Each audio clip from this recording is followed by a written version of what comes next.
All right, so today we're going to talk about marriage. And this is, of course, the backbone of so many things that happen when it comes to family law. And so we're going to talk about it in terms of like legal aspects that surround marriage, like its formation and the nuances of different types of marital relationships, to even some of the very complex legal challenges that can arise before, during, and even after a marriage is contemplated. So let's begin with the legal concept that has kind of faded from modern American jurisprudence, and that is the breach of the promise to marry action, and it was often referred to as a heart balm action. So historically, if someone broke off an engagement, then the jilted party could turn around and sue for damages, including emotional distress and like financial losses that were incurred in anticipation of the marriage. Okay. Now, times have changed dramatically. So today, most states no longer allow those types of actions. And that means that you generally cannot sue someone simply because they decided to not go through with the wedding. All right. Now, in the same vein, most states do not permit actions for inducing such a breach, which would involve suing a third party, like maybe a meddling parent or like a new love interest or whatever, whoever causes the engagement to end. Okay. Now, while the direct breach of promise action is largely defunct, there are some related legal avenues that might still exist. For example, some states differ significantly on whether a fraud action can be brought based on a breach of promise to marry. Okay, so let's look at an example. Let's say that Jane proposes to John. Okay, knowing full well that she has absolutely no intention of marrying him, but she does so to convince him to sell his house and move across the country to be with her.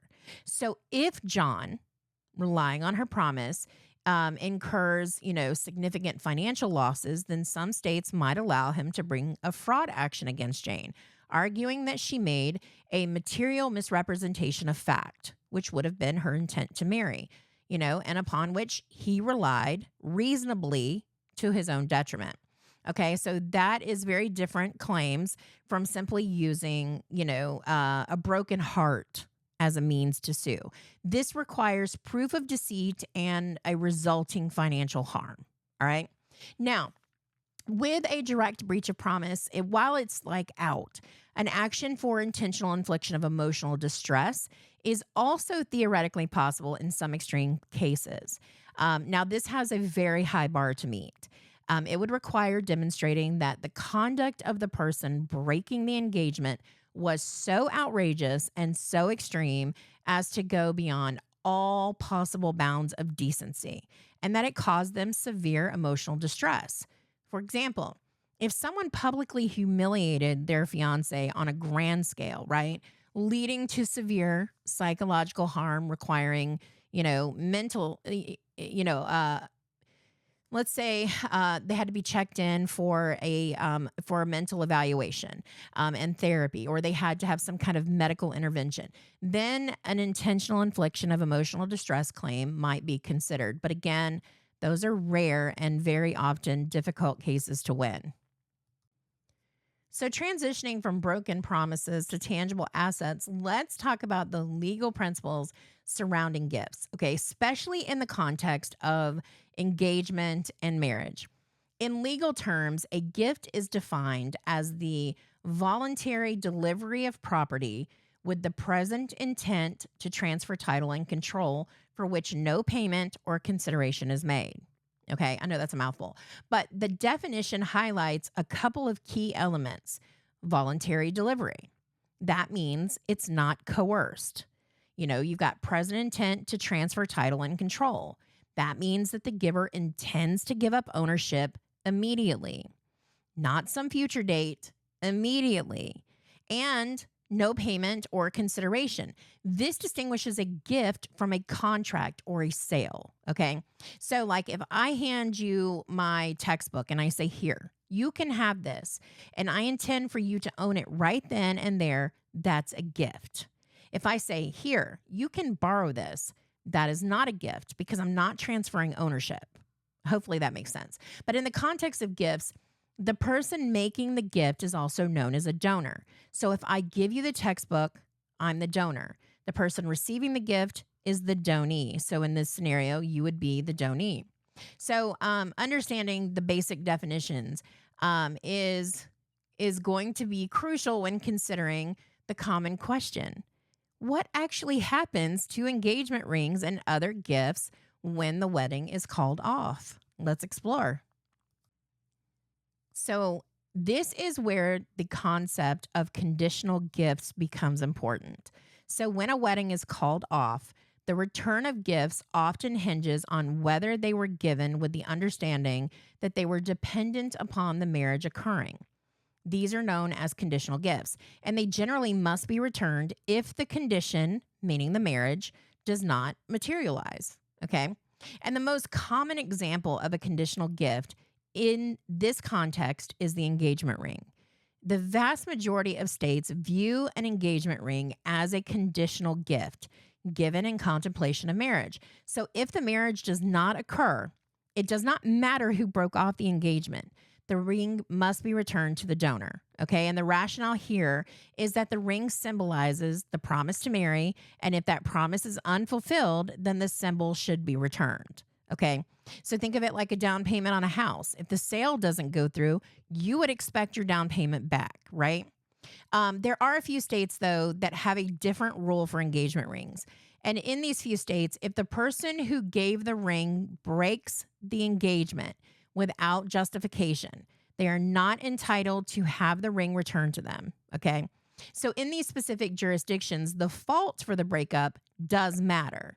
Okay. So for example, if John gave Jane an engagement ring and then John, without good reason, decides to call off the wedding, in those particular states, Jane can keep that ring. She's legally entitled to. She can still give it back, but she's legally entitled to keep it. Okay. But remember that this is a minority rule. Okay. The prevailing view is that the ring is a conditional gift and it must be returned if the marriage doesn't happen, regardless of fault. Now let's talk about restraint of marriage. And these are situations where attempts are made to control or prevent marriage through legal means, specifically restraints of marriage. And this is an area of law that often deals with like wills and trusts and contracts that contain clauses that prohibit or restrict someone from marrying. So a general restraint refers to a total or near total prohibition on marriage. And those restraints are almost universally held to be unenforceable because they are seen as violating public policy, which generally favors marriage. So, for example, if a will states, my daughter will inherit my entire estate only if she never marries, that clause would likely be struck down as invalid because it's a general restraint on marriage. The court would likely allow the daughter to inherit the estate regardless of whether she marries, as the condition is deemed against public policy. Now, in the alternative, a reasonable limitation on marriage is generally permissible. And a reasonable limitation is one that it's partial rather than a general prohibition. It serves what the court feels is a useful purpose, and it is not otherwise illegal. Okay. So, for example, a will may state, my son will inherit my property if he marries a member of our specific religious faith. That's a partial prohibition and not a total one. Okay. So a court might see this as serving a useful purpose, such as preserving family traditions or religious beliefs, and it's not inherently illegal. Another example might be that a trust provides for a beneficiary until they marry. So with the intent of providing this financial support while they're single and potentially less financially secure. I'm so sorry. I'm fighting through allergies and it's killing me. But this is often viewed as a valid partial restraint rather than a blanket prohibition on marriage. So building on the idea of limitations, let's talk about anti-nepotism policies, which are common in employment settings. Now, nepotism is the act of showing favoritism towards relatives, and it's especially in the employment or other business dealings. So an anti-nepotism rule, therefore, it's a rule that's designed to prevent such favoritism. So an anti-nepotism policy specifically forbids employees from being married to each other, specifically in certain departments, supervisory roles, or even within the same company. And the rationale behind these policies often includes things like avoiding conflicts of interest or preventing perceived unfair advantages or maintaining morale among other employees or ensuring effective, supervision. But a key legal point here is that these policies are generally enforceable. Courts have consistently held that anti-nepotism policies do not interfere with a fundamental right to marry. Okay. These policies, yeah, they might restrict where married couples can work, but they do not prevent individuals from marrying each other. So, for example, if a company has a policy that prohibits spouse from working in the same department, an employee is still free to marry a coworker. They just might simply have to transfer to another department, or one of them might have to seek employment elsewhere. But the policy regulates the employment relationship and not the marital one. Now let's talk about the evolving definitions of marriage itself, which reflects significant societal and legal shifts over time. Okay. Historically, the prior definitions of marriage in many legal contexts was quite specific. It was the legal union of a man and a woman as husband and wife with designated rights and obligations to each other. The definition explicitly limited marriage to heterosexual couples and established the traditional roles, I should say, of husband and wife. Now, over the past few decades, and particularly with some landmark legal decisions, the definition of marriage has undergone a huge transformation. Okay. So the current definition recognizes the legal union of two persons as spouses with designated rights and obligations to each other. Okay. So this updated definition is crucially gender neutral. It's encompassing same sex couples, and it's reflecting the understanding that the core essence of marriage lies in the union of two individuals, regardless of their gender. These are the people who want to commit to a shared life with mutual rights and responsibilities. So, this change signifies this monumental shift in how society and the law perceives and regulates marital unions.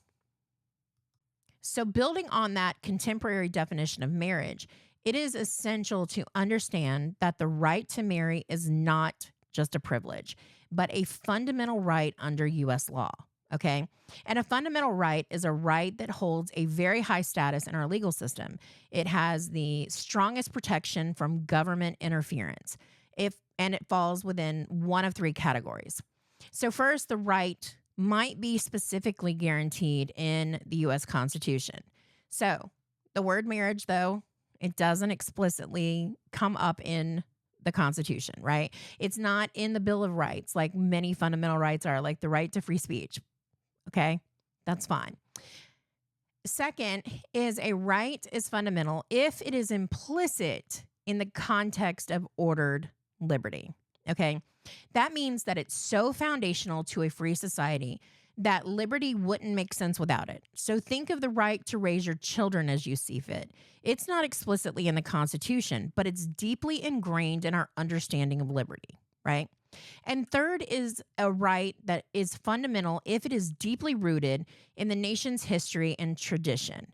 And this refers to the rights that have been historically recognized and protected as essential aspects of American life and values. For example, the right to privacy. While not specifically stated, it is considered fundamental due to its historical recognition.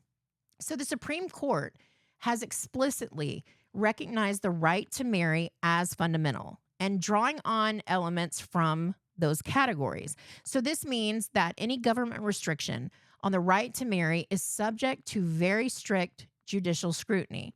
It requires a compelling government interest, and it has to be narrowly tailored in its means to achieve that particular interest.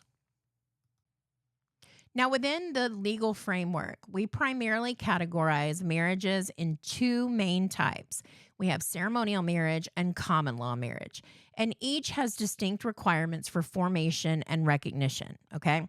So a ceremonial marriage is what most people think of when they envision a wedding. It's a marriage that's entered into in compliance with, the statutory formalities. These formalities generally include things like getting a marriage license, having the marriage performed by an authorized person, whether it be a judge, a minister, or an officiant, and in the presence of witnesses. And it is essentially any marriage that's adhering to the formal legal procedures that are prescribed by the state. So if you go to the courthouse, get a license, have a ceremony performed by the justice of the peace, you've entered into a ceremonial marriage. Now, in contrast, a common law marriage is a marriage that is entered into without complying with statutory formalities. That means there is no license, there is no officiant, and there is no formal ceremony. Okay.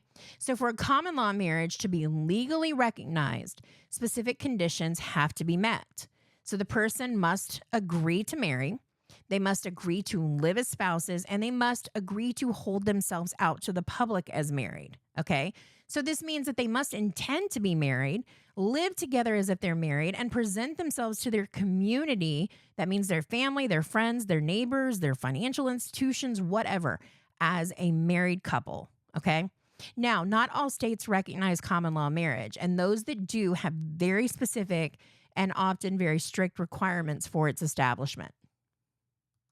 So let's talk a little more detail about the technical and procedural requirements for a valid ceremonial marriage.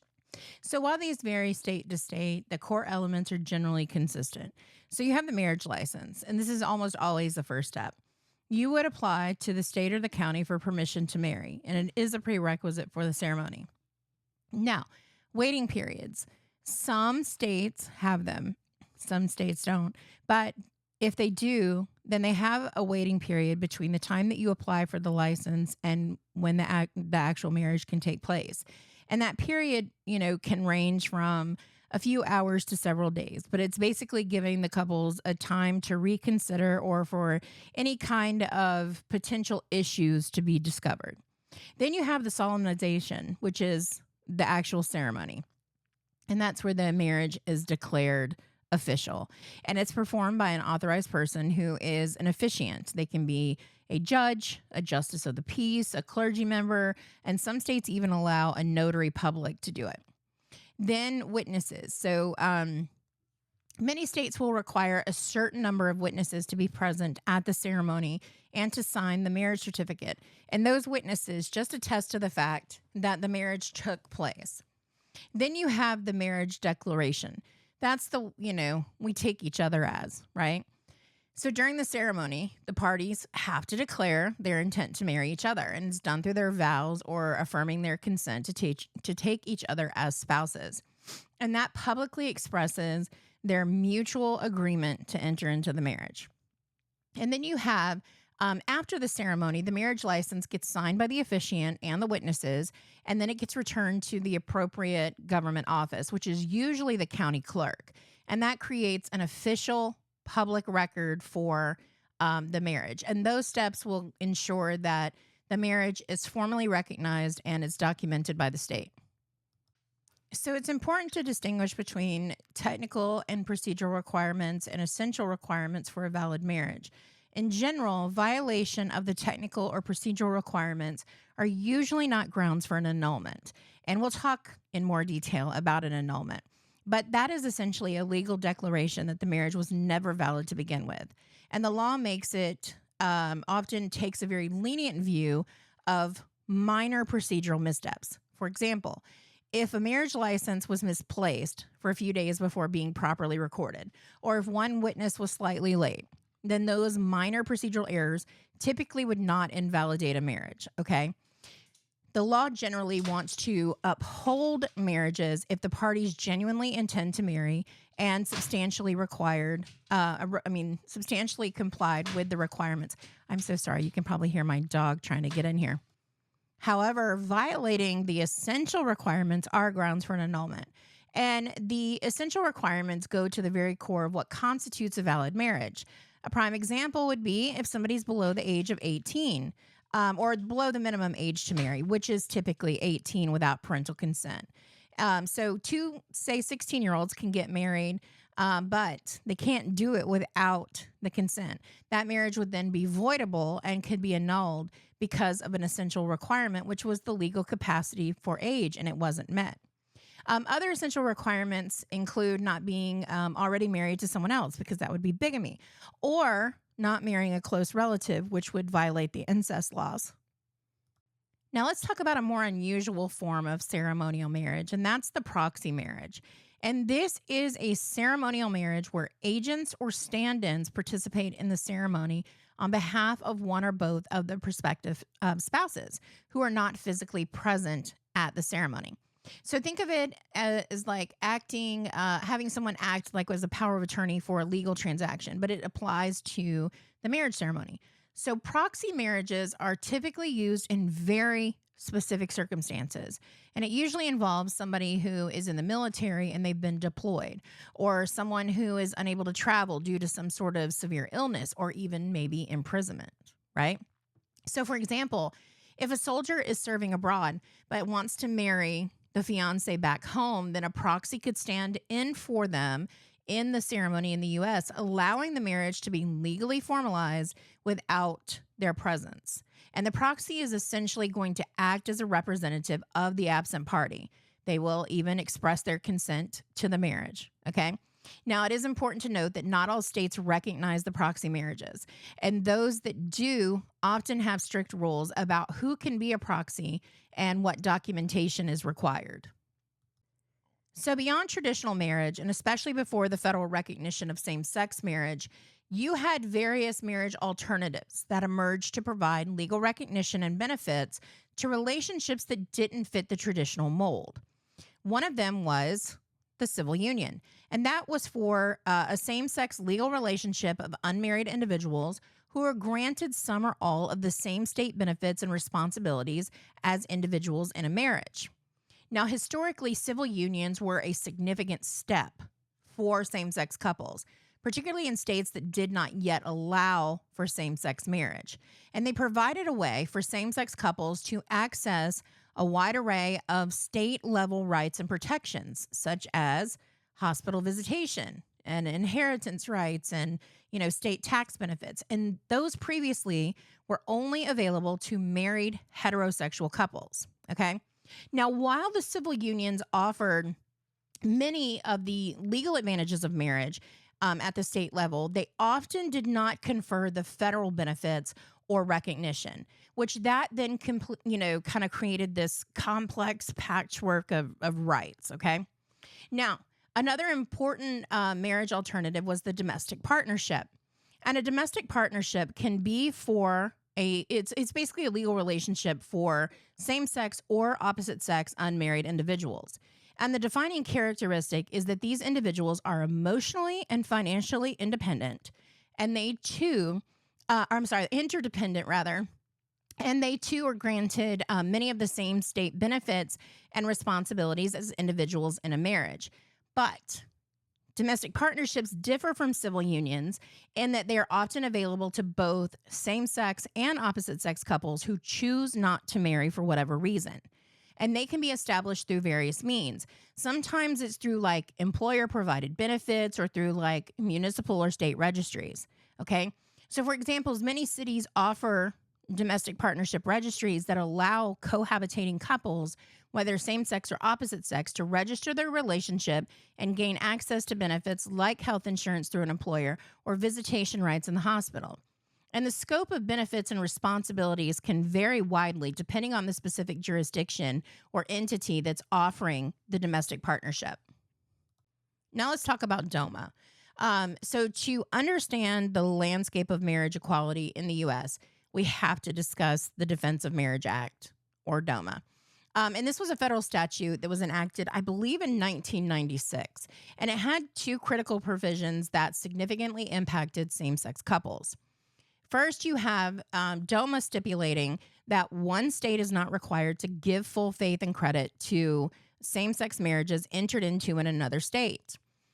But the full faith and credit clause of the U.S. Constitution generally requires states to respect the public acts, records, and judicial proceedings of every other state. But DOMA attempted to create an exception for same sex marriage, meaning that if a same sex couple married in a state where it was legal, another state could legally refuse to recognize that marriage. Okay.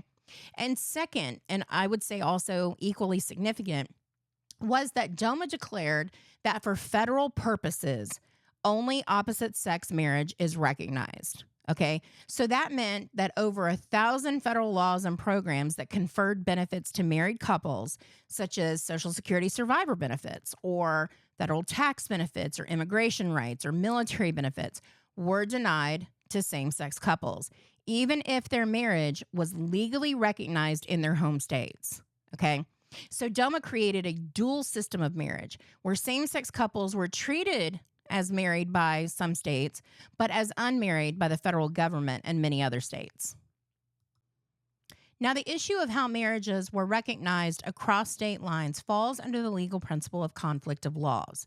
And the general rule is that the validity of a marriage is determined by the law of the state in which the marriage was entered into or contracted. So that means if you got married in state A and that marriage is valid under state A's laws, it is generally considered valid everywhere else. But there's a crucial exception here.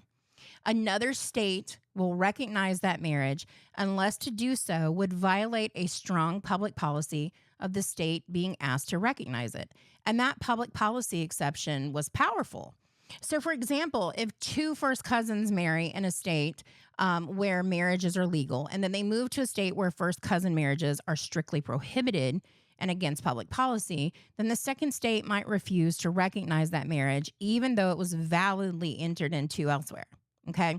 Now, historically speaking, this public policy exception was frequently invoked by states to refuse recognition of same-sex marriages performed in other states prior to the Obergefell decision, which we're going to talk about. Now, before we get to Obergefell, we have to back up just a bit and talk about some cases that have very profoundly shaped marriage equality and related rights in the United States. And these cases are not just historical footnotes, like they represent a very critical shift in constitutional interpretation and the legal landscape for the LGBTQ plus individuals. And the first case we're going to talk about is Lawrence v. Texas. And this case was, it laid the groundwork for those future cases, even though it wasn't directly about marriage itself. So this case was about the police responding to a false report of a weapons disturbance. And they entered into the apartment of John Lawrence, and they found him engaging in consensual activity, sexual activity, I should say, with another man. Okay, and it was Tyrone Gardner. Now, both men, they were arrested, and they were charged with violating Texas's homosexual conduct statute, which made it a crime for two persons of the same sex to engage in certain sexual acts. And Lawrence and Garner, they were convicted and fined, and they appealed their convictions, arguing that the statute violated the 14th Amendment. Now, the main questions before the court was, does the Texas statute, which criminalizes homosexual sodomy, violate the petitioner's 14th Amendment right to liberty under the Due Process Clause? And then also, there was a previous case, Bowers versus Hardwick, that had upheld a similar sodomy statute. And the question was, should that statute be overturned? And so the court came back and said that the Texas statute did indeed violate the petitioner's 14th Amendment right to liberty under the Due Process Clause. And the court explicitly overturned that Bowers versus Hardwick case, recognizing that its premise to the right to privacy did not extend to homosexual sodomy was absolutely incorrect. And Justice Kennedy, who was writing for the majority, he emphasized that the concept of liberty was protected by the Due Process Clause. And he stated that the case was not about whether the government must give formal recognition to any particular relationship, but rather the right of the individual to engage in intimate conduct in the privacy of their own homes. So the court found that the Texas statute's classifications were based on moral disapproval of a group which was considered insufficient government interest to justify that intrusion into the personal lives. And so the courts recognized that the petitioners were entitled to respect for their private lives, and that the government's asserted interest in the morality of sodomy was not sufficient to overcome this right to privacy and autonomy. So the court distinguished Bowers versus Hardwick by noting that the societal understanding of fundamental rights and liberty had evolved. This Bowers case was probably about 10 years prior, okay? And so the historical justifications for those laws were just not compelling. And the decision went and it underscored that the state could not make it a crime for consenting adults to engage in same-sex conduct in private. So the Lawrence v. Texas decision, it decriminalized consensual same-sex activity nationwide, okay? Again, affirming that there's a constitutional right to privacy and bodily autonomy for LGBTQ individuals. And it was a significant step toward equality, which signaled a shift in the court's approach to laws that targeted homosexual individuals based on that moral disapproval, okay? And that disapproval, again, it was outdated, it was done, everything had evolved. And now we're laying this crucial groundwork for those future challenges when it comes to discriminatory laws. But I did want to add something else here. There are some interesting opinions that came from the other justices. Justice O'Connor was a concurring opinion, but said that Bowers should not be overruled, okay? Said, however, the statute in this case is unconstitutional under the Equal Protection Clause. The statute applies only to sexual conduct between members of the same sex. The same conduct is treated differently under the law based solely on the participants. So moral disapproval of homosexuals was not sufficient to satisfy the rational basis review under the Equal Protection Clause. But then you have Justice Thomas and Justice Scalia. And Justice Thomas says the Texas statute is uncommonly silly and should be repealed. Nevertheless, nothing in the Constitution or the Bill of Rights prohibits the Texas legislature from enacting the law at issue. Okay? Then you have Justice Scalia, and this is his dissent. He said the majority does not provide a sufficient basis for departing from stare decisis. The Bowers decision held that the right to engage in same-sex sodomy was not a fundamental right. The majority does not hold otherwise in this opinion. Instead, the majority applies a form of rational basis review to invalidate the Texas statute at issue here. The majority essentially holds that all legislation based on morals is invalid. This calls into question criminal laws about fornication, bigamy, adultery, adult incest, bestiality, and obscenity. So even if social perceptions of sexual and other morality are changing, the appropriate method of changing laws to reflect this would be in the legislature and not in the creation of a new constitutional right by this court. So anyhow, I wanted to throw that out there for you so you could see how the opinions were kind of very differing, even though like with Justice Thomas, where you can see that he's obviously in the same opinion that the law is stupid. It's just he doesn't believe that this is the way that you go about kind of handling it. And so nonetheless, we still created the backbone for everything else that's about to come. So now we need to talk about United States versus Windsor. And this was a case that addressed those federal implications of same-sex marriage and the Defense of Marriage Act, or DOMA, directly. So you have Edith Windsor and Thea Spire, who were a same-sex couple who had been legally married in Canada and then resided in New York, where their marriage was also recognized as valid. So when Spire died, Windsor was the sole inheritor of Spire's estate.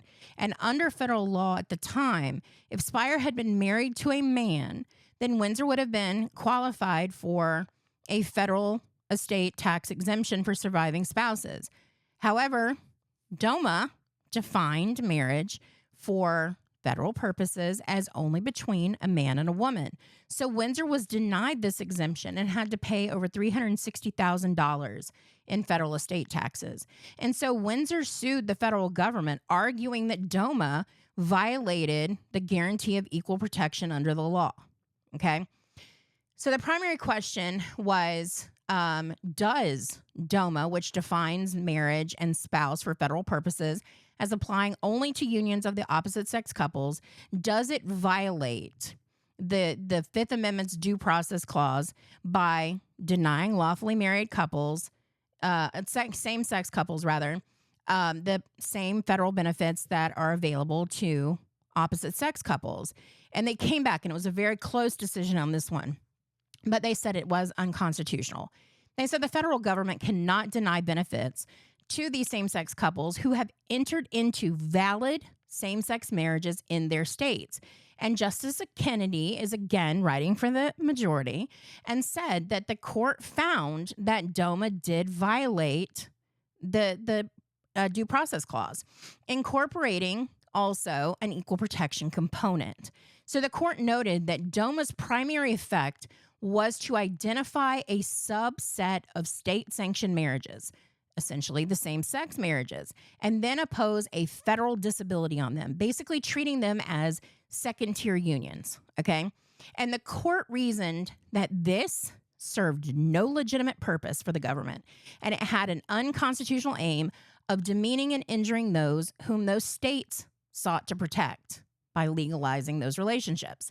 So the court emphasized that DOMA's intent was to disadvantage and to stigmatize a class of people.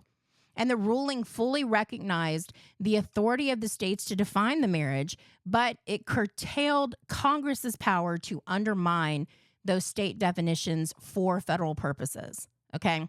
So this decision was like, while states can ban same-sex marriage, the federal government could no longer deny federal benefits to those who were lawfully married in their states. So, United States versus Windsor, it struck down the core federal provisions of DOMA, and it ended the federal government's practice of denying benefits to legally married same-sex couples. And it was a huge victory. It significantly expanded the rights of same-sex couples, and it paved the way for full marriage equality, though it did not by itself require states to allow for those same-sex marriages to take place. And now we're at Obergefell, okay? And this is the decision that brought full marriage equality to the U.S., okay? This case consolidated several lawsuits that were happening in various states where same-sex couples were challenging state bans on same-sex marriage, okay? And the petitioners were same-sex couples and surviving spouses who argued that their state's refusal to recognize or to license same-sex marriage violated the 14th Amendment of the U.S. Constitution. For example, James Obergefell sued in Ohio because it would not list him as the surviving spouse on his husband's death certificate, even though they had legally married in a state where it was recognized, okay? So the question here before the court was, at its core, does the 14th Amendment require a state to license a marriage between two people of the same sex? Does the 14th Amendment require a state to recognize a marriage between two people of the same sex when their marriage was lawfully licensed and performed out of state?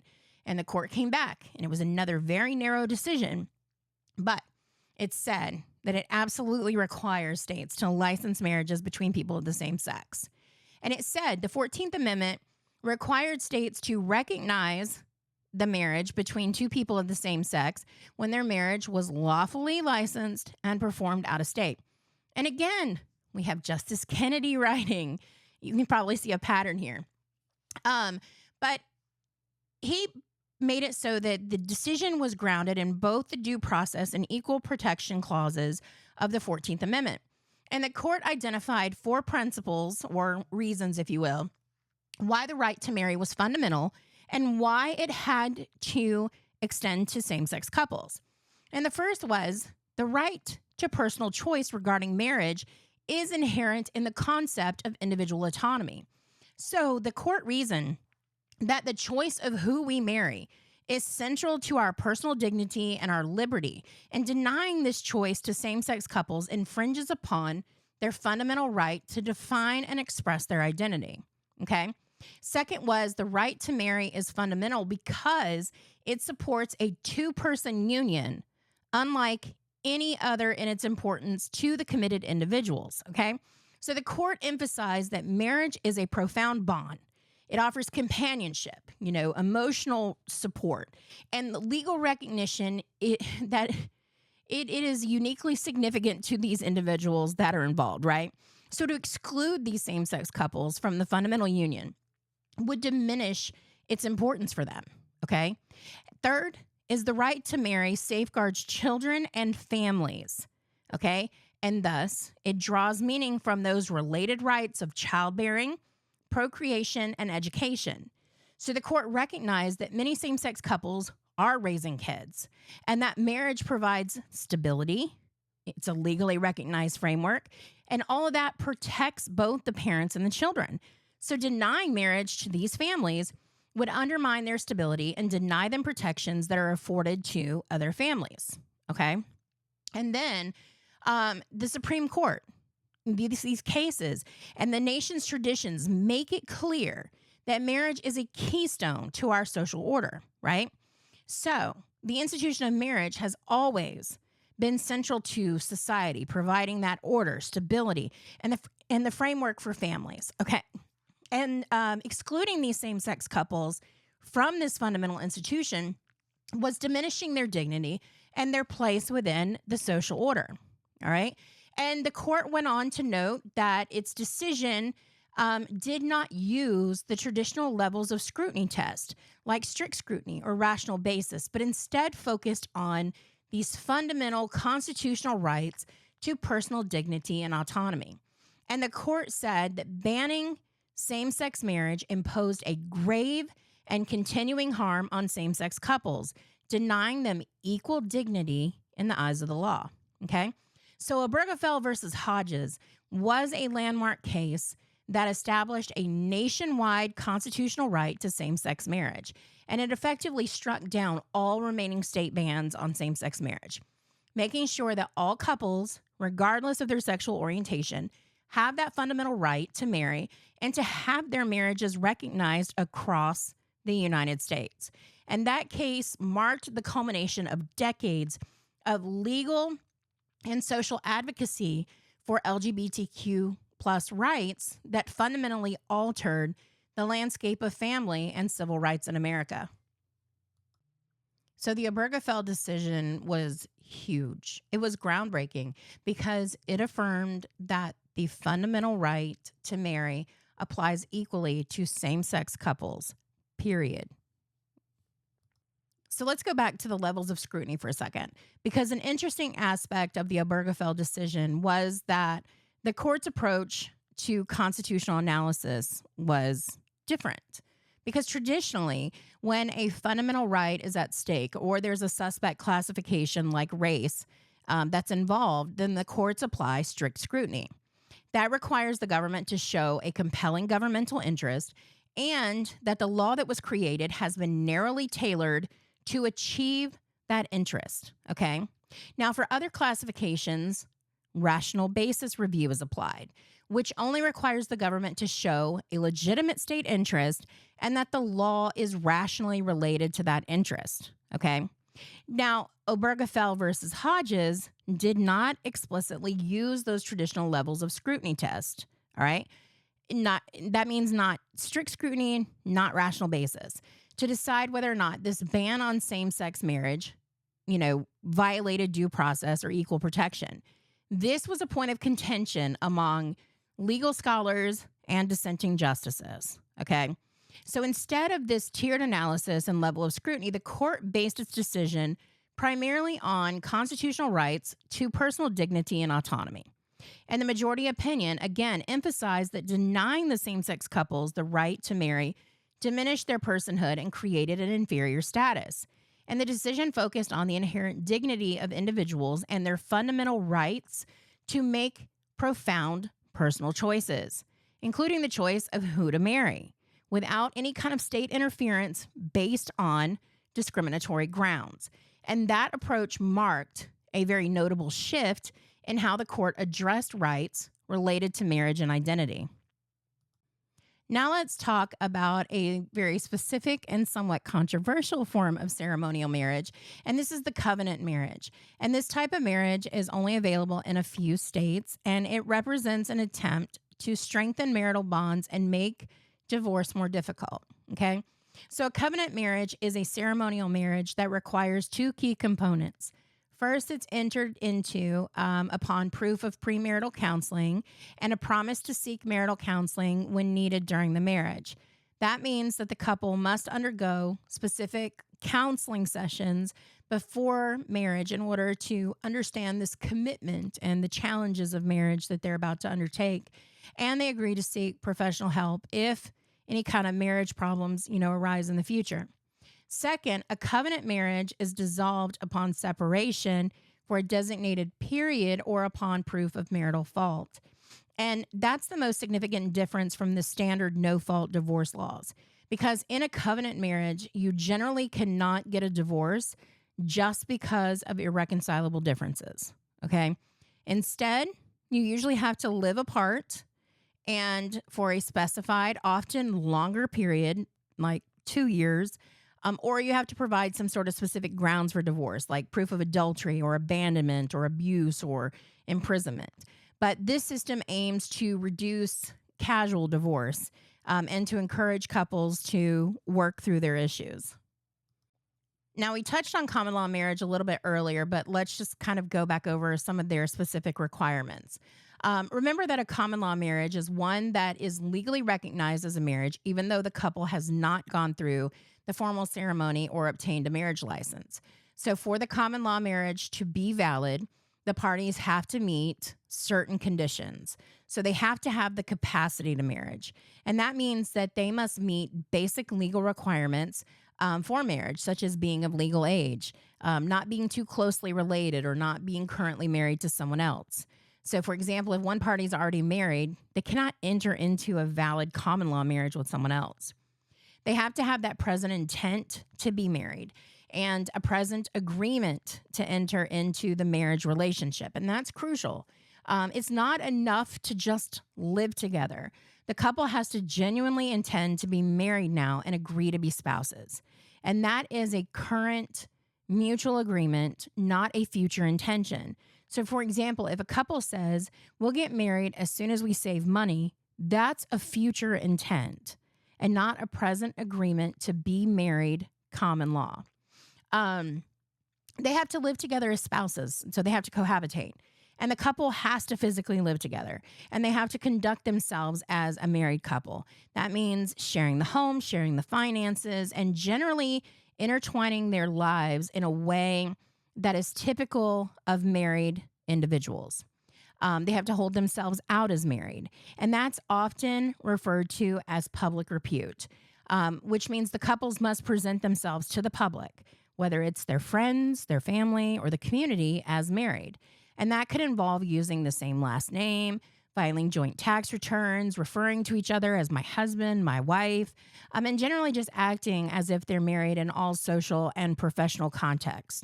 So simply living together and having a romantic relationship is not enough to establish a common law marriage. The public representation here is key. And it's important to reiterate that common law marriage is not recognized in all states, but in those that do recognize it, proving those elements can be challenging. And it does often require a very detailed examination of the couple's relationship and public behavior.